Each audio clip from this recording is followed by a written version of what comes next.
Je me trouve en présence ce soir de Lou. Lou a 28 ans, c'était la première question que je voulais lui poser. Donc déjà, tu vois, je t'épargne la première des questions, j'ai répondu à ta place. Merci. Et sans plus tarder, je vais te demander de te présenter, outre ton âge, voilà, les choses les plus élémentaires des élémentaires des élémentaires. Où habites-tu et euh, à quelle période de ta vie, c'est-à-dire il y a combien de temps, à quel âge as-tu eu cette activité peu commune d'escorting? Alors, j'habite à Paris et j'ai commencé l'escorting donc il y a 2 ans. J'avais 25 ans Et combien de temps, pendant combien de temps tu es libre? Donc tu étais tes 25 et tes 26 ans, c'est ça? alors en fait j'ai eu 2 périodes, ça a duré une première fois 6 mois et puis j'ai arrêté pendant à peu près 6 mois et j'ai repris pendant un nouveau 6 mois et depuis j'ai arrêté de manière définitive. Voilà, donc ça fait 2 ans. Alors, là, j'essaie d'anticiper, je me mets dans une position qui est finalement un petit peu toujours perdante, puisque je suis censé, un, te laisser la parole, mais deux, orienter ta parole, et trois, enfin l'orienter en tout cas pour nous amener aux parties les plus intéressantes, et trois, je suis également censé me faire en anticipation le porte-parole des auditeurs qui ne sont pas là, et essayer de me dire qu'aurait-il envie de te demander à l'instant où tu parles. Je pense que ce qu'ils auraient envie de te demander ou de me demander ou de nous demander à l'instant où tu parles, c'est quel sens, quelle définition on met derrière le mot escorte et escorting. Certaines femmes acceptent des rendez-vous, des vacances, des moments, voire des mariages avec des hommes pour lesquels elles n'éprouvent pas forcément de sentiments, simplement parce que c'est offert et c'est tout compris. On ne parle pas de on ne parle pas d'une relation amoureuse à fort caractère vénal. On parle d'un escorting au sens où tu as fixé un tarif et que les clients Pour une compagnie, oui. payaient à l'heure, quoi. Mmh. On parle bien de ça. Oui, on parle de ça. Heu, c'est toujours très, très difficile de faire la définition de l'escorting parce que derrière la définition de l'escorting, il y a la prostitution qui se cache et assez souvent, quand j'ai eu l'occasion de discuter avec certaines personnes que j'accompagnais, c'est bon, bah, voilà, c'est de la prostitution, n'ayons pas froid aux yeux. Il se trouve que dans l'escorting, véritablement, tu parles de tarifs à l'heure. Il y a aussi des tarifs à la journée, des tarifs à la semaine. En tout cas, ce qui compte, c'est le temps passé et pas le service offert. Donc effectivement, c'est là où toute la différence et la particularité qui fait l'escorte, c'est le fait qu'on passe du temps ensemble et ce temps, il est rémunéré. C'est très clair. Alors, si on remonte dans le temps, quel genre de jeune fille étais-tu? Est-ce que tu étais plutôt une timide, une extravertie, une studieuse? Donc on parle de tes 0 à 25 ans, sans détailler jour par jour ou semaine par semaine ton enfance, ce qui serait peut-être un peu fastidieux pour nos auditeurs. Mhm. Première chose que j'ai envie de savoir, c'est comment te définissais-tu et quel était ton rapport aux garçons? Est-ce que tu étais une consommatrice gourmande de garçons? Est-ce que tu étais au contraire une fleur bleue? Et entre ces deux extrêmes, il y a toujours plein de nuances que je te laisse choisir ta nuance de gris entre les deux extrêmes que je viens de dépeindre. Mm. Alors, pour essayer de le faire de manière synthétique et rapide, moi je ne suis pas née à Paris, j'ai grandi dans la campagne, dans le sud, vers Perpignan. J'ai pris contact avec les garçons de manière très particulière, c'est-à-dire que j'ai été pendant la première partie de mon enfance un garçon manqué. J'avais des rapports de type violent, on se bagarrait, on rigolait, donc voilà. J'ai été assez rapidement amoureuse, je pense que j'ai été amoureuse de l'amour, comme on dit, assez rapidement, vers 11 ans. Très très rapidement, à partir du moment où il y a eu un premier contact qui était de l'ordre de la séduction, il y a eu le corps qui est venu jouer un rôle important parce que je donnais facilement des bisous, des choses comme ça. Je n'avais pas de réticence à ça. Ça me paraissait normal à partir du moment où le garçon me plaisait. On parle de quel âge là? Toujours 11, 12, 13 ans? À partir de plus 13 ans, à partir du moment de la puberté, on va dire. Donc la puberté, dès que j'ai senti le désir, je n'y ai pas posé de limite. Et quand j'avais des avances de quelqu'un qui me plaisait, je lui donnais accès à ce qu'il voulait parce que ça me paraissait logique et normal. Donc j'ai perdu ma virginité tôt, à 14 ans, dans des circonstances que je ne détaillerai pas, mais qui sont finalement, j'étais pas amoureuse. C'était ce qui a été tout le long de mon adolescence, une complicité où il y avait de la sensualité avec des garçons. Tu ne détailles pas parce que tu ne veux pas détailler ou parce que ça te semble pas intéressant? Je suis pas sûre que ce soit intéressant si tu penses Moi, que... ça l'est beaucoup. D'accord, ok. Alors, le détail, c'est que d'abord, on peut rajouter à ce tableau, donc garçon manqué, pas à l'aise avec mon corps de femme. J'ai été très grande, en fait, quand j'ai été pubère, oui. Oui, je crois que c'est ça. J'ai été pubère assez tôt, en fait. À 10 ans, j'étais réglée, j'étais formée, je faisais 1m60. Aujourd'hui, je fais 1m65, donc j'étais déjà un petit peu... Tu t'es arrêtée à 10 ans et demi, en fait. Voilà, 10 ans, à 13 ans, entre 10 ans et 13 ans et demi, bon, voilà. Donc j'ai été formée, donc ça a attiré le regard. Un attrait des garçons qui étaient plus âgés que moi, donc des troisièmes, quand j'étais au collège. Et du coup, le fait qu'il y ait des garçons qui s'intéressent à mon corps de femme, alors que moi-même j'étais un petit peu intriguée par ce truc qui se passait en moi, c'était bien parce que ça me donnait une sorte de confiance en moi. Alors c'est l'image un peu paradoxale, j'ai jamais été timide, ou en tout cas j'avais une timidité qui fonctionnait avec je me mets en avant pour cacher la personne que je suis, donc je jouais le rôle du clown, voilà, je faisais des blagues, mais j'étais pas du tout à l'aise avec tout ça, et donc j'ai couché assez rapidement, enfin, je vais le dire mieux, il y a un garçon qui s'est intéressé à moi, qui a voulu sortir avec moi, mais il voulait pas le faire devant les autres, parce que comme j'étais un petit peu une grande gueule, et puis que, voilà, enfin en tout cas je pense que c'est parce que j'étais une grande gueule, donc on a commencé à se rouler des pelles et à se tripoter, mais dans les couloirs, et puis personne ne le savait. Et quelques semaines plus tard, il est sorti avec ma meilleure amie. Et j'ai eu que des coups un peu comme ça au niveau du collège. Attends. Flashback de 2 semaines, il n'a pas encore pellé ou galoché ta meilleure amie, il est encore en train de te peller et de te galocher toi. Dans quelles circonstances, dans quel contexte cette première nuit, enfin cette première truc sexuel est arrivé? Est-ce que c'était décevant, un peu, beaucoup, pas beaucoup? Est-ce que c'était surprenant? Est-ce que c'était génial? Est-ce que c'était douloureux? Est-ce que c'était ennuyeux? Alors c'était donc tripotage et galochage. C'était très excitant avant qu'il se passe quelque chose. Très très excitant. Et après, ce garçon m'a embrassée et il a mis sa langue au fond de ma gorge, et j'ai trouvé ça dégueulasse. Voilà, sa manière d'embrasser, il m'a envahie comme ça avec sa langue gluante. C'était horrible, c'était horrible. Et du coup, après, tout ce qui était de l'ordre du corps, c'était très excitant aussi. C'était comme un éveil en fait. Mais j'évitais qu'il m'embrasse, et puis quand il voulait essayer d'aller trop vite, j'y mettais un frein parce que voilà, j'étais pas complètement convaincue non plus de ce garçon, et j'ai eu assez rapidement la sensation que ce n'était pas normal qu'il se cache pour m'embrasser, pour me tripoter, donc j'avais l'impression d'être utilisée.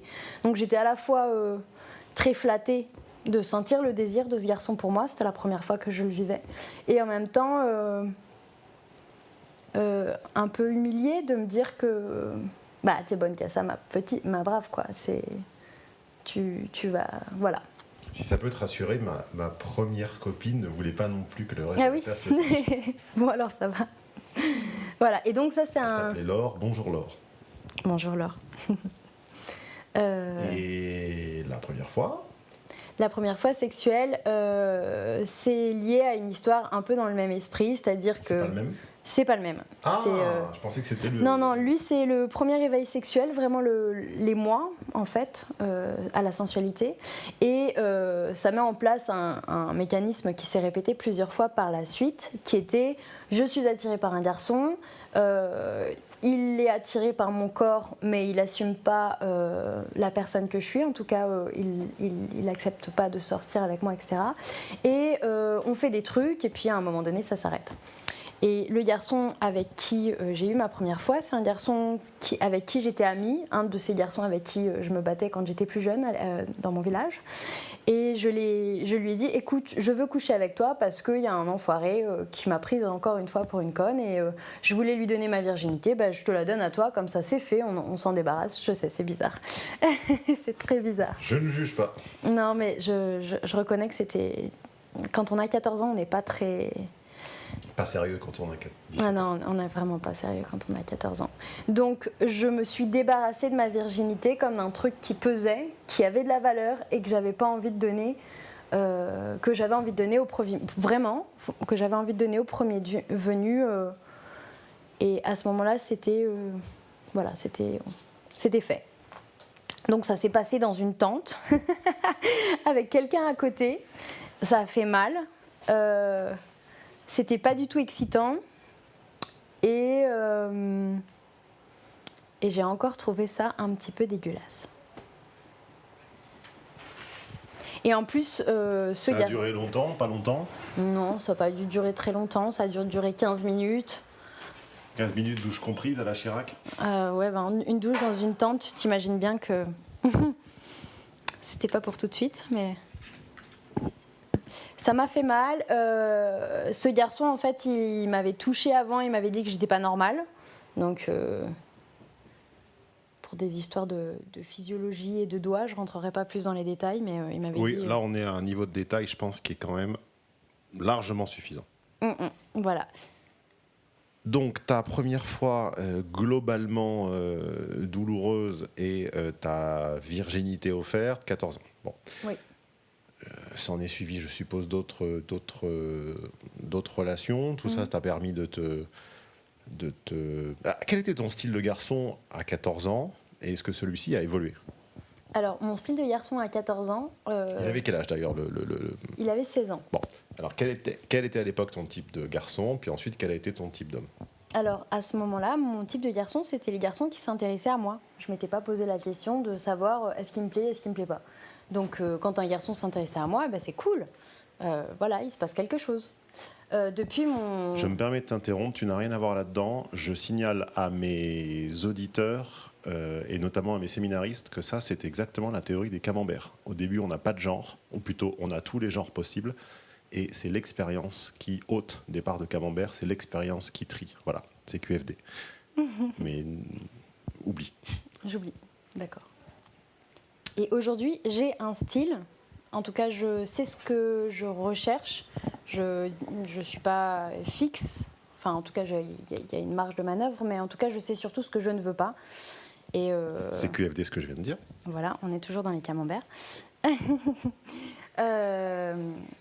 Et effectivement, l'expérience a beaucoup contribué. Et paradoxalement, mon expérience d'escorting a beaucoup contribué aussi à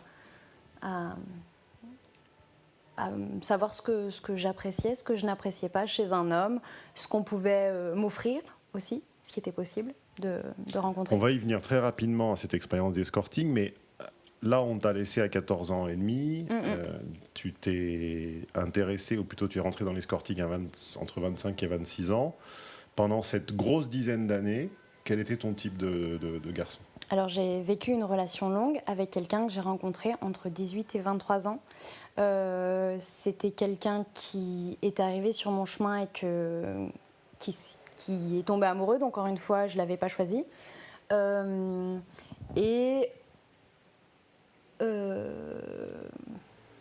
entre la jeune fille de 14 ans, j'ai enchaîné donc des relations, on va dire, de type moyennement longue à longue, donc à cette histoire-là, donc 3 histoires, 1 an et 5 ans, donc voilà.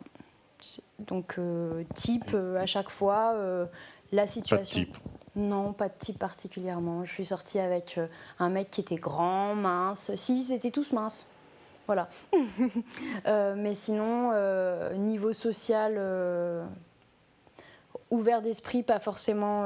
Qu'est-ce qu'il faisait dans la vie, grosso modo? Alors le premier Dans quel univers? Le premier était, il était étudiant, et le lycéen, il était musicien. Après, je suis sortie avec un charpentier. Et après, je suis sortie avec un mec qui était livreur. Voilà. Donc des univers tout à fait différents. Toi-même, alors sans rentrer encore une fois, c'est toi-même qui juges du niveau de détail que tu as envie de nous donner ou pas, je t'oblige à rien. Toi-même, tu proviens, ou plutôt l'univers familial, l'univers dans lequel tu as grandi, celui dans lequel tu te sens à l'aise, c'est un univers plutôt simple, ou tu viens d'une famille plutôt bourgeoise, ou comment tu te situerais sur cette échelle, encore une fois, où les nuances sont bien plus subtiles que ce que je résume à l'oral? Alors moi, je viens d'un milieu très très modeste. Mes parents, ma mère n'a pas le brevet, mon père il n'a pas le bac. Une famille très pauvre. On a connu vraiment des périodes difficiles quand j'étais petite. Donc je ne suis pas très à l'aise avec l'argent. À la base, j'ai pas du tout connu l'aisance, le confort. Voilà. Donc je pense qu'il y a eu pendant une longue... On comptait les sous. On comptait les sous. On comptait les sous. Moi, la première fois où j'ai acheté des vêtements neufs, j'étais en seconde. Donc avant, c'était du recyclage de mes cousines qui ont 15 ans de plus que moi. Donc on ne va pas faire la causette. Mais effectivement, c'était quelque chose d'assez difficile, même dans le milieu. Donc je viens de la campagne, en sachant que j'ai beaucoup déménagé avant de m'installer à la campagne. Mais je viens d'un milieu où on est assez modeste aussi. Et sinon, sur le plan intellectuel, j'ai eu la chance d'avoir... des parents qui m'ont stimulée intellectuellement et qui m'ont ouvert l'horizon. Donc j'ai toujours été très forte à l'école, très intéressée par l'art, très à l'aise et désireuse d'apprendre là-dedans. Donc pas du tout le milieu bourgeois, je ne connais pas, ça me paraissait une autre planète. Mais la culture, oui. Voilà, la culture, oui. Et l'art. Tes parents t'ont-ils... T'as des frères et sœurs? Oui, j'ai 2 frères et une sœur. Tes parents, frères et sœurs, t'ont-ils parlé de sexualité à un moment quelconque? Non. Non, je sais juste que... Non par hasard ou non parce que c'était un tabou sacré? Je sais pas. Je sais pas pourquoi on m'a pas parlé sérieusement de ça, mais si, un jour ma mère m'a prise entre 2 yeux, elle m'a dit mais une capote quoi, mais je prenais, je suis allée à la... Tu l'as glissé dans la poche discrètement Voilà. dans le sac. Elle m'a emmenée prendre la pilule, mais elle était confrontée à la situation. La seule chose qu'elle a eu à dire, effectivement, c'est protège-toi. Après, ma mère m'a eu à 18 ans, donc c'est sûr que pour elle, le problème, c'était c'était la peur d'avoir de devenir une fille mère comme elle, finalement. Je vais te poser une dernière question sur cette période, donc 14 et demi, 25 et demi. Elle m'est venue suite à ta dernière remarque. Est-ce que tu te serais qualifiée de toi-même comme une femme-enfant? Est-ce que tu te serais qualifiée plutôt comme une femme adulte? Bon, femme-mère, je l'élimine, tu viens de l'éliminer. Tu n'avais pas ce désir de reproduire ton schéma maternel et de devenir mère très jeune, celui-là on l'élimine. Mais est-ce que tu te sentais plus à l'aise dans tes bottes dans la définition de ce qu'on appelle une femme-enfant, autrement dit d'une Lolita, même si Lolita c'est... la définition de Lolita est un petit peu pervertie par rapport au roman original, mais bon, dans l'inconscient collectif, la femme-enfant, c'est Lolita. Ou est-ce que tu te considérais plutôt en avance, mûre et précoce par rapport à ton âge, donc plutôt femme adulte précoce? Je dirais que je me... Encore une fois, toutes mes questions sont binaires. J'autorise toutes les nuances de réponse entre les deux. Tu peux me dire les deux, un peu plus l'un, un peu plus Je l'autre. dirais vraiment en fait ni l'un ni l'autre. C'est-à-dire que dans ce que tu appelles la femme enfant, pour moi c'est une femme qui fait des caprices. Entre autres. Enfin moi c'est vraiment ça. Moi j'ai toujours eu, dans mes relations de couple en tout cas, j'ai toujours été celle qui donne, celle qui anticipe, celle qui aime, celle qui fait tout en fait. Enfin, donc dans le rapport homme-femme, j'ai pas l'impression d'être femme adulte, parce que pour moi une femme adulte c'est quelqu'un qui dans son rapport à l'autre est capable de penser à soi, et j'ai pas l'impression non plus d'être dans le rapport de la femme enfant, parce que pour moi la femme enfant c'est quelqu'un qui ne pense qu'à soi. Donc moi j'étais pas dans ce schéma là. Je sais pas si tu as un profil qui correspond à cette case là. Ah oui, j'en ai, mais c'est pas le lieu de l'interview. Enfin, c'est plutôt pas ce n'est pas la place de les développer aujourd'hui. Pour ça, je renvoie à mes extraits de séminaires, de conférences, de podcasts oui, c'est ça, séminaires, podcasts et conférences disponibles sur les autres vidéos YouTube, que je vous invite d'ailleurs à browser, comme on dit en anglais, à parcourir, à consulter. Vous écoutez bien Confession d'une escorte avec, à mes côtés, Lou. Écoutez la suite en cliquant sur la petite vidéo suivante.